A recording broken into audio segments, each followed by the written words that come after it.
Good morning, everyone, and thank you for joining me on HogvilleNET YouTube Live. I'm Kevin McPherson. We are kind of through the first week of what I'd say are festivities, activities for the Arkansas men's Razorbacks basketball program, because move-in was last weekend. And we know summer session one started on Tuesday. You had the long holiday weekend when players were arriving through Memorial Day.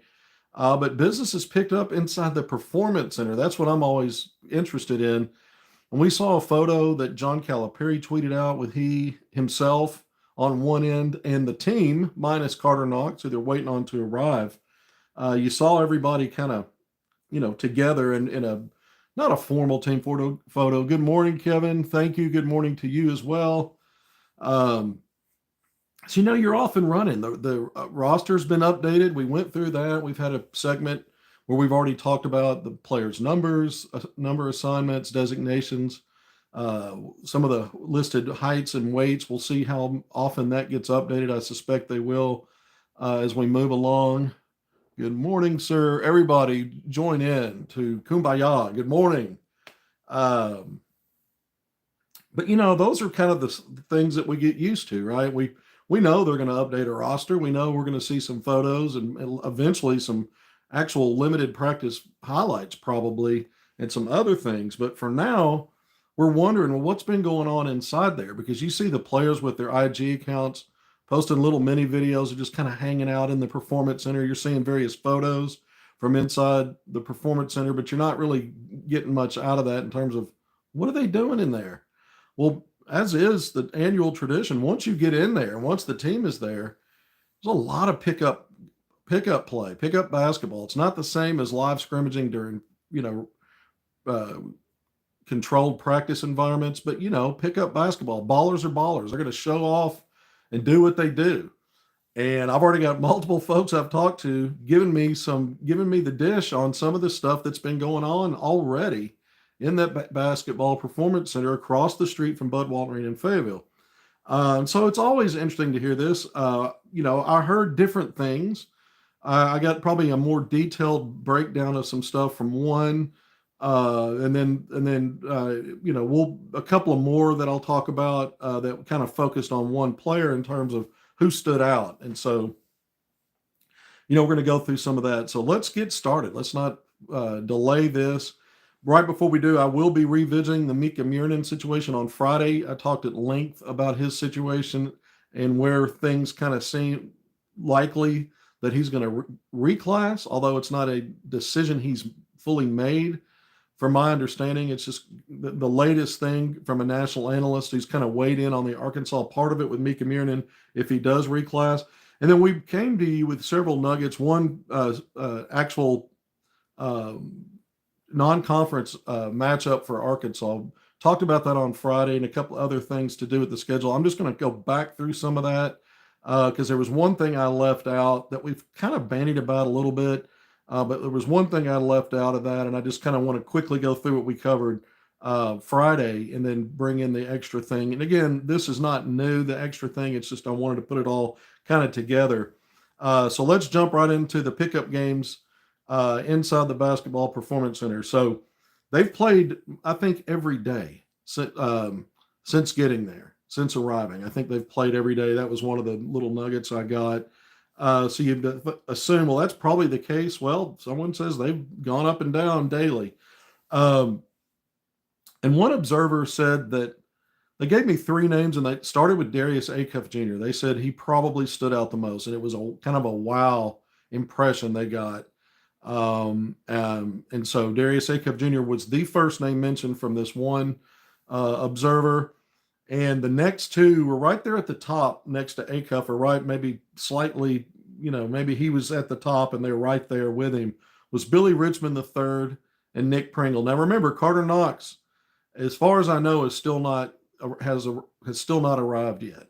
Now maybe he has since this person saw the pickup game, but a lot of the players were observed at Baum Walker Stadium for the regional, which is obviously still ongoing today. By the way, congrats to the Diamond Hogs on winning their first two games. The path's a lot easier. Need just one more win today.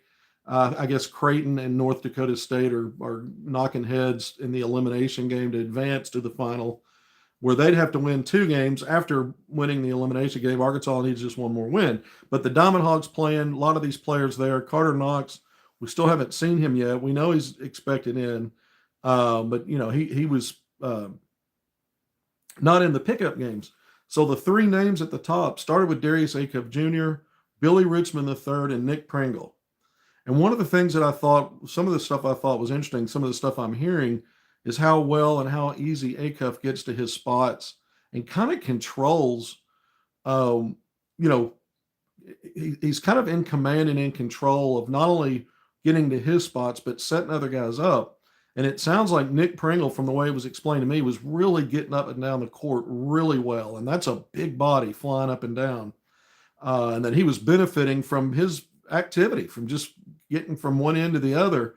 And guys like Acuff, I'm not sure, I wasn't there to see it for myself. This is just secondhand information, but it was directly from someone who was there. Billy Richmond III, just his athleticism, just his tenacity, and again, a guy that gets up and down. We know that. It doesn't surprise me that those 3 stood out. Again, Carter Knox not participating, so I would expect we would have heard his name in talking pickup especially with the level he had achieved in the second half of the season playing at Arkansas, going through this pro process. He really drilled down on a lot of stuff as he prepared for this NBA draft feedback and going through the combine, his workouts in New York. So I got to think once he hits the ground running, he's going to be a standout. The next name that I was given on for players that really kind of stood out, the next one was DJ. DJ did really good stuff as well. He wasn't one of the first names mentioned, but he was also someone who performed well during the pickup action that was witnessed. And so here's a guy that's going to be a 3rd-year player for John Calipari. The kind of the tenured spokesman in the backcourt for the Hogs, obviously, when you got 2 5-star freshmen coming in. And so it's good to hear that DJ, by the way, we know DJ's strongly built, right? He's got good arm length, but he's not a frail kind of guy. Neither is Darius Acuff Jr. And I think that's the other part of what stands out for people, seeing it in person and being around that, even with Acuff. He's we're not going to go down the road right now of saying he's an upgrade over Boogie Fland and what Boogie was doing before he got hurt in terms of a player at the college level, because we haven't seen it yet. But just in terms of a physicality and put together level, it's a step up and maybe a little closer to resembling a DJ Wagner when you start thinking body and build. And of course, he's got all the game. I keep saying, I've said it multiple times, I see him as a day one starter, Acuff, a 30-minute a game guy, potential all league. I wouldn't rule out, obviously freshman of the year, but then even a chance to be SEC player of the year. Same, I feel that Knox could be that kind of guy. But Acuff, we'll see. But it sounded really good just from what this report was about how he was controlling things, especially on the offensive end. The next group that I was told did good things, didn't necessarily stand out by this one observer on this one day. Malik Thomas. He said Malik came out, immediately hit his first 3, maybe struggled a little bit shooting after that in this one pickup setup. But that Malik did some good things and really impressed with his length, his height, some of the things that sometimes you do everything right, or you get a good shot and it's just not falling for you. You can sometimes look at a guy and tell, you want to see it translate. You don't want to make excuses for missed shots. But it sounded less like to me that he was struggling in his decisions to shoot and the kind of shots he was taking. It's just after hitting that first one, maybe the next few didn't fall for him. Trevor Brazil did some good stuff. Malik Ewan did some good stuff. Isaiah Seeley, Kareem Artal, they were in that group of the rest of the players that there were some positives that were witnessed. I didn't get a lot of detail on that other than this looks like a team with good size positionally again. When you look in that backcourt, Nelly Davis was your biggest guard last year at 6'4". Malik Thomas, I think, is probably a little longer and 6'4". So, if you want to say, well, your guards aren't that big. Well, again, they're sturdy in DJ and Acuff, and probably in that 6'3" range for both of those guys. They list DJ at 6'4". Um, but, so positives for everybody. One of the things I liked hearing was that after the scrimmage, Malik Ewan stayed back on the court. He was kind of the last guy out of there working on some stuff. So you love to hear these little things about players. Malik Ewan doing the extra stuff. So I like hearing that. And I think something else that I got, and I want to jump into this here in a minute, but I want to just say I've talked to a couple of other people.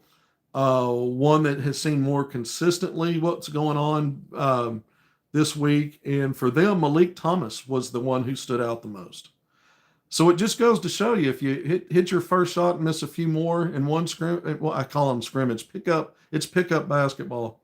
And you always have to take a grain of salt with this stuff with a grain of salt. I mean, in the past, when I talked to different sources who are in the building, including Pro Hogs, some of the stuff I would get back about players was basically mostly a lot of it was based on their physical gifts and some of their superpowers that they were on display. Once you get into a structured environment and you're in, it's and you're installing, it's not pickup games anymore. It's more control, where communication, being in the right place, matchups, personnel packages, all that come into play. It can paint a very different picture than what you're hearing about what guys are doing in pickup ball. So you always have to remember that. I should have said that first. Kind of got to it here, but that someone I talked to said throughout the week, Malik Thomas was really flashing some really good stuff. And so if he got on a heater with that shot, this is the kind of guy that can really change games, because if that 3-point volume shooter who was efficient at overtime elite, if that translates, and we'll see if it takes time, like a Carter Knox, much lower volume, but it took him a while to take good shots and get comfortable, and he started hitting at a really high clip from three.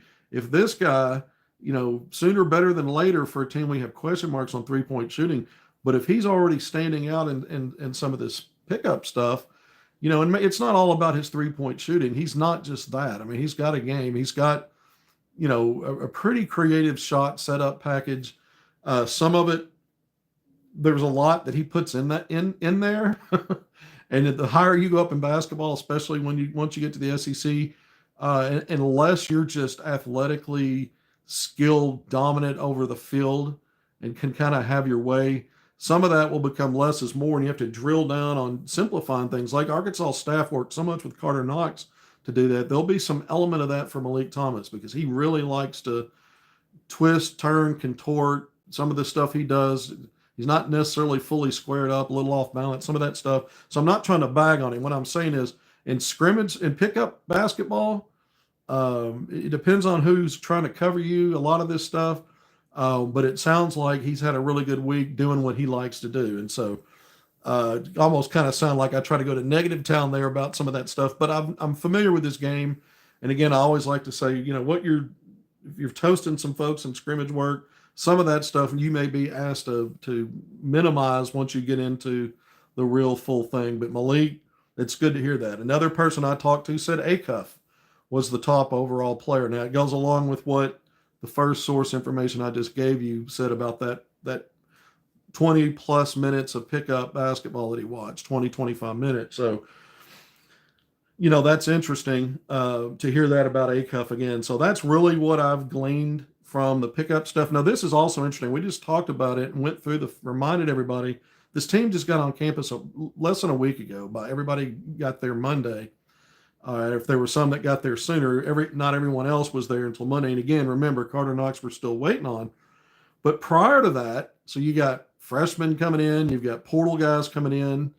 But when we know what the retention is, and we know Carter Knox is still not there and has not been there. I mean, it was weeks ago when he went to New York and started prepping for the draft. It was back in April, I think, even before the retention video came out. In fact, I remember we talked about the retention video, and prior to that, Knox, at least a couple of weeks nearly, had already been in New York because of a photo of downtown Big Apple that he posted to his IG account. So he's not been anywhere near there. I said all that and spent so much time on it.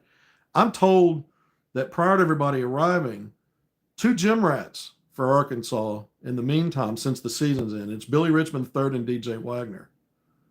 So those are the 2, put the hard hat on, get in the gym, get in the performance center, and really go to work. And those are the guys I'm told that did that. So Maybe by omission, you can do some more math on that. That's where I'm going to leave that. All right, 15 minutes in. Thank you for joining me on HogvilleNET YouTube Live. I'm Kevin McPherson. So that's what I got for you in terms of what's been going on. It's only been a few days. Amir Brown's part of the team, the walk-on 5'10" guard out of Pittsburgh. We talked about that the other day. Arkansas has 12 players when you count him, Jaden Karaletwa, Isaiah Seeley, Kareem Artal, and then the players I projected top 8 rotation, top 8 players in your 2-deep rotation so far.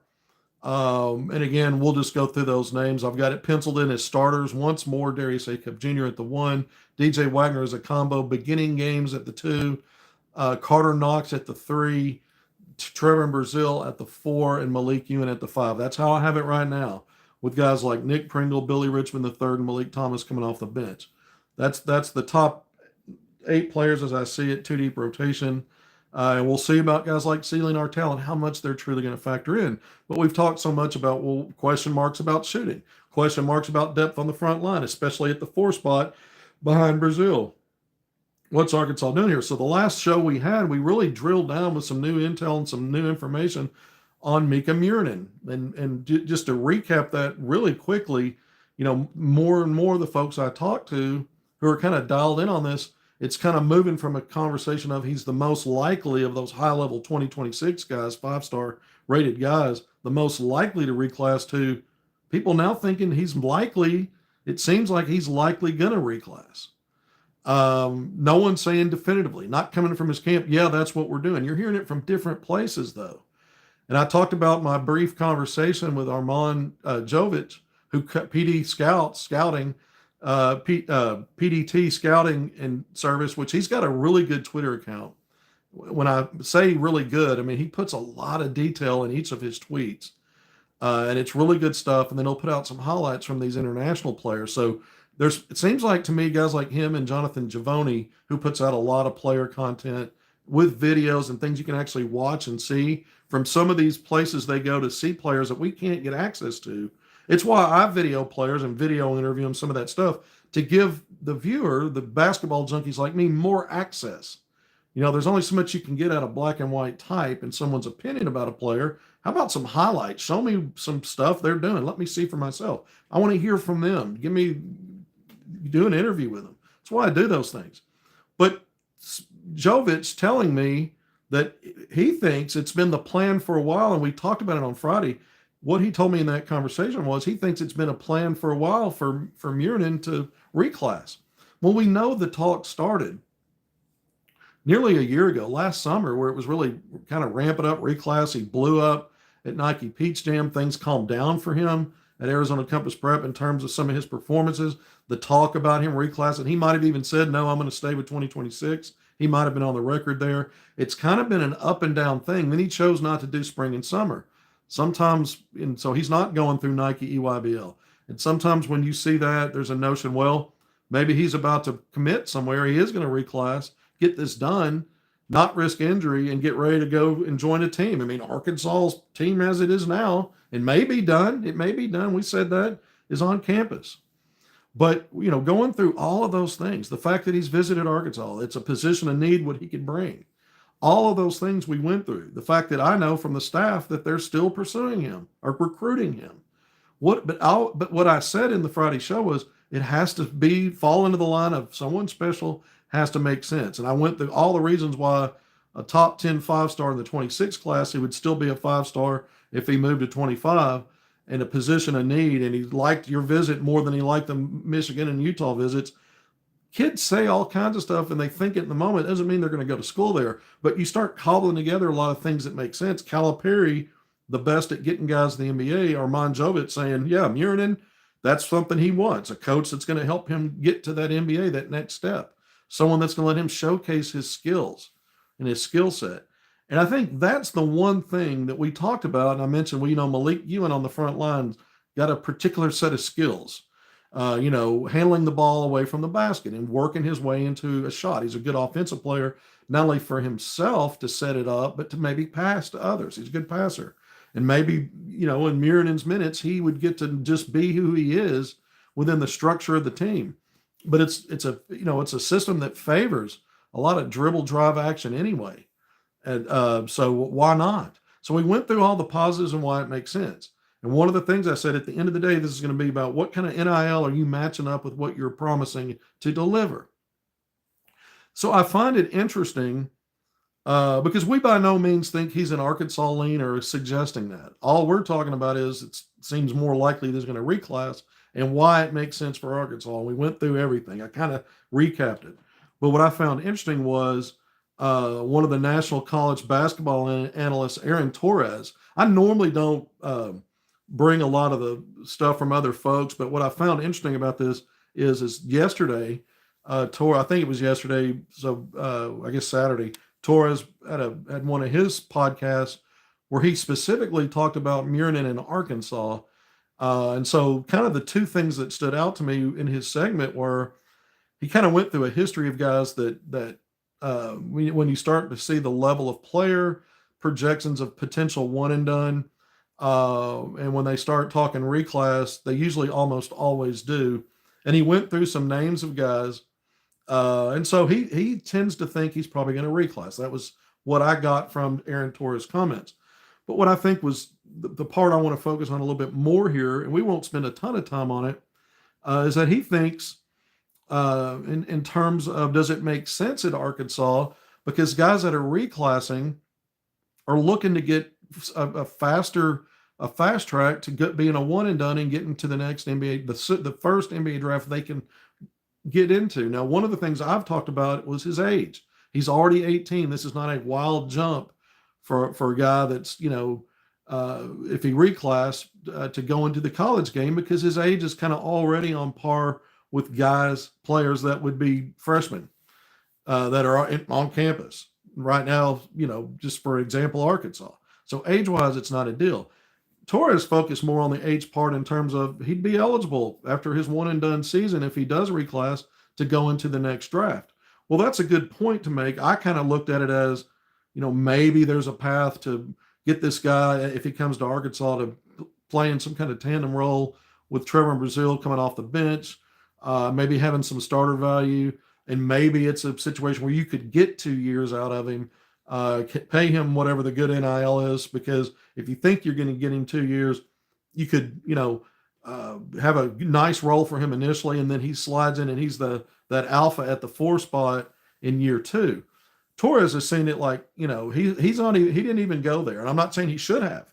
He's kind of focused on what might be more of a reality for a Mika Mirin, which is, hey, I want to get in. I want to get in and get this done. Just like a Will Riley, I kept bringing him up and how Calipari likes those reclass guys.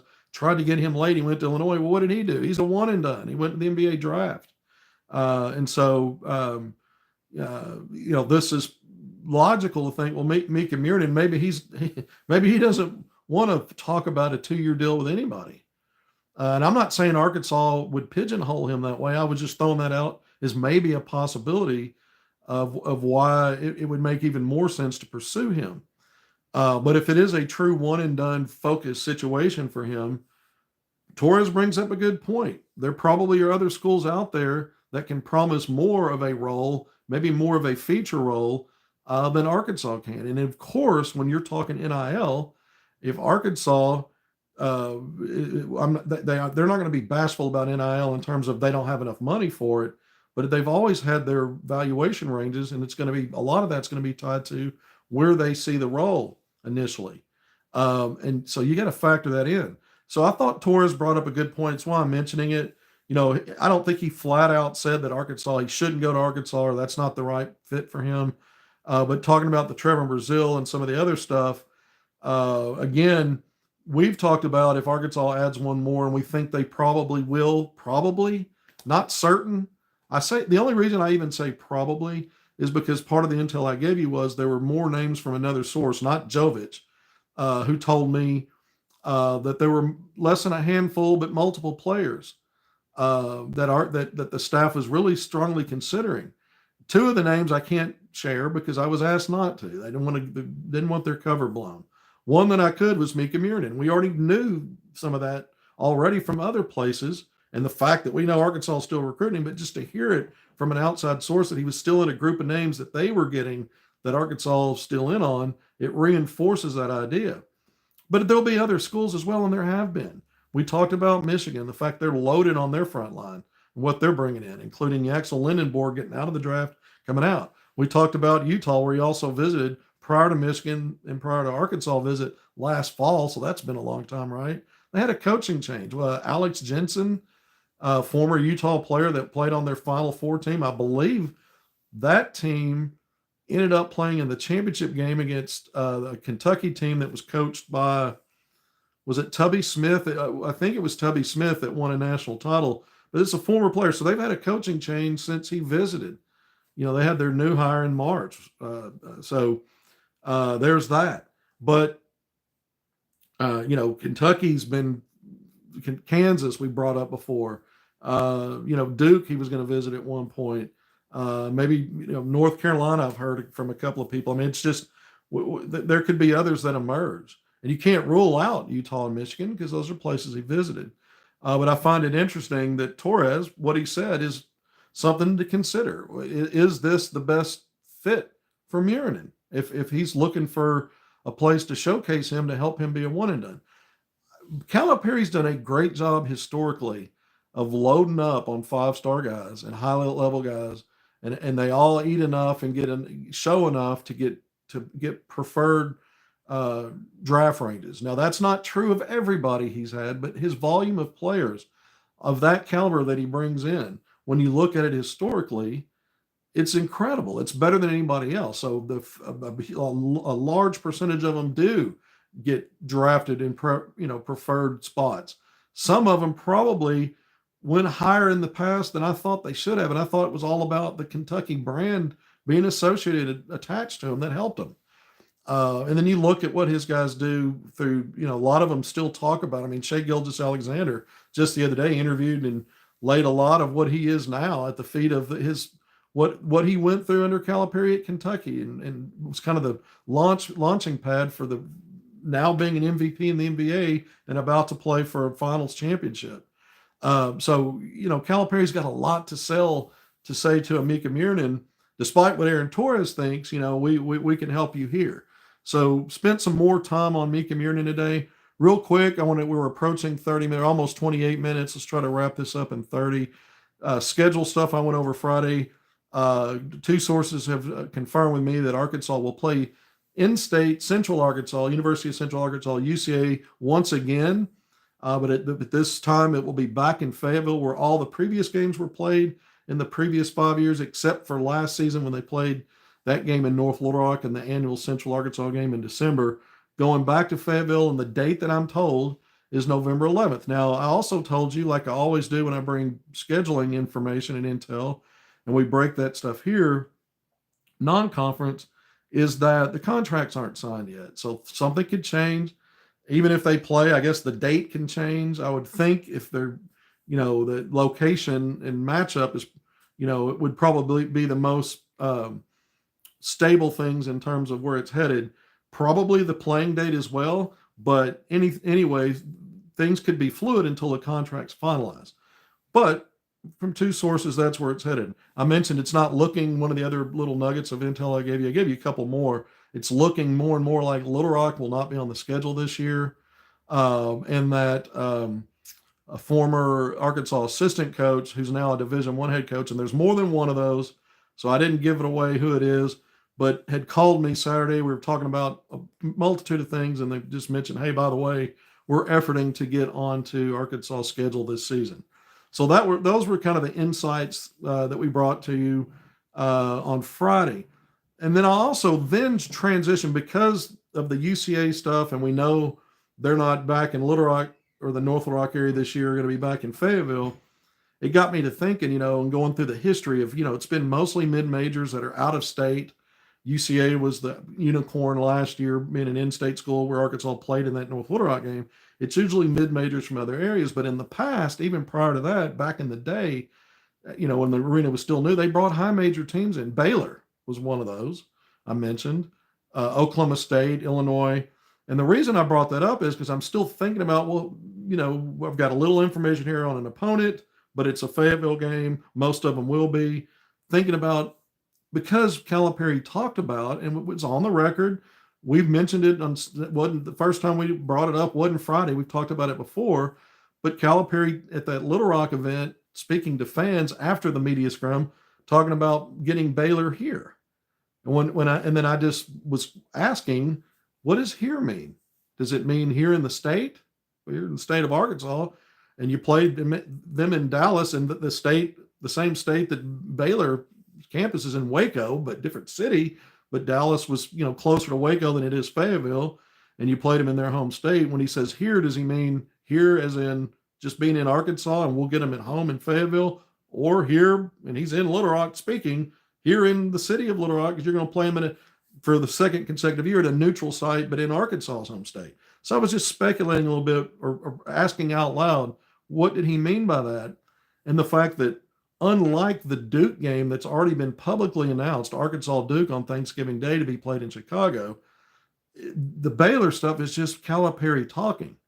And then I reminded everybody that last year, when he was kind of not in concrete terms talking about maybe Kansas in an exhibition game, we'll have a game in Dallas, we'll play, all of that stuff, we weren't sure how much of that was still in negotiation, would it ever pan out? And just about everything he brought up, I think all of it that he kind of vaguely talked about came to fruition, and we got more details.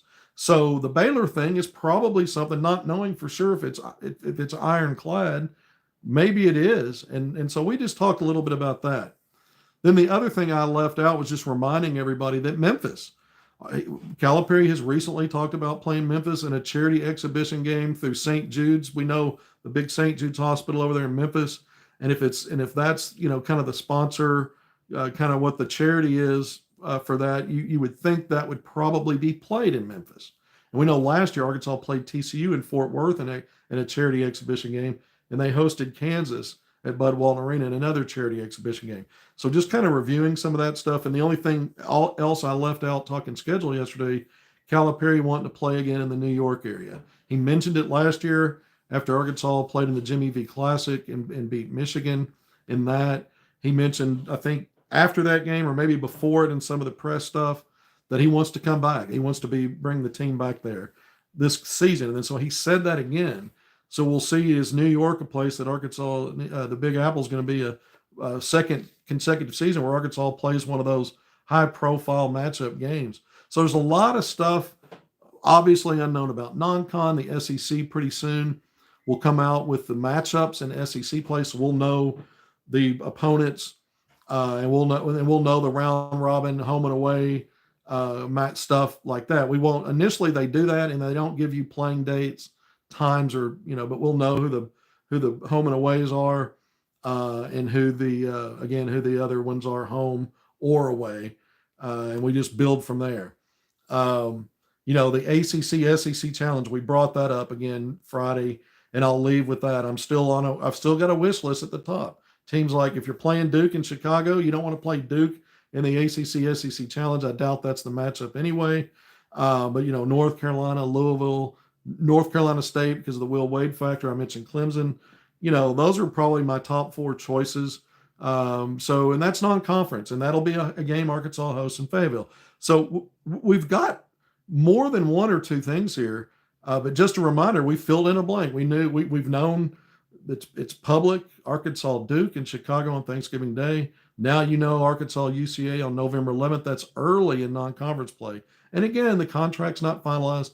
Just like last year when I broke Little Rock, Maryland Eastern Shore, and Troy games in Fayetteville and gave you details on two of those opponents being part of a multi-team event that included the Illinois game that we did already know about. Just like then, when we brought all that out, contracts were still pending. And so every one of those happened. And that's why I throw those disclaimers and caveats in. All right, just under 35 minutes. Thank you for joining me on HogvilleNET YouTube Live. I'm Kevin McPherson. I hope you've enjoyed the information we've brought today. The pickup games with the Hoop Hogs already underway. They've played every day, and I gave you some, hopefully, I don't know how helpful it is or useful it'll be as we move along. Sometimes when you hear standouts at these things, Some of them don't quite pan out like you heard from the early pickup games, and some just keep on keeping on. And so we'll always have something to talk about and reflect back on. The Mika Mirin stuff is interesting. The Aaron Torres take is one I respect, and that's why I brought it in here. It's something to think about. And again, we just ran through some of the schedule stuff as it's starting to come more into focus a little bit, little piece. It's piecemeal last year. It's how it is. But thank you for joining me on HogvilleNET YouTube Live. Please hit subscribe, like, and share if you haven't already. Until next time, thank you for being patient with me. We appreciate you. Take care of yourselves. We'll see you soon.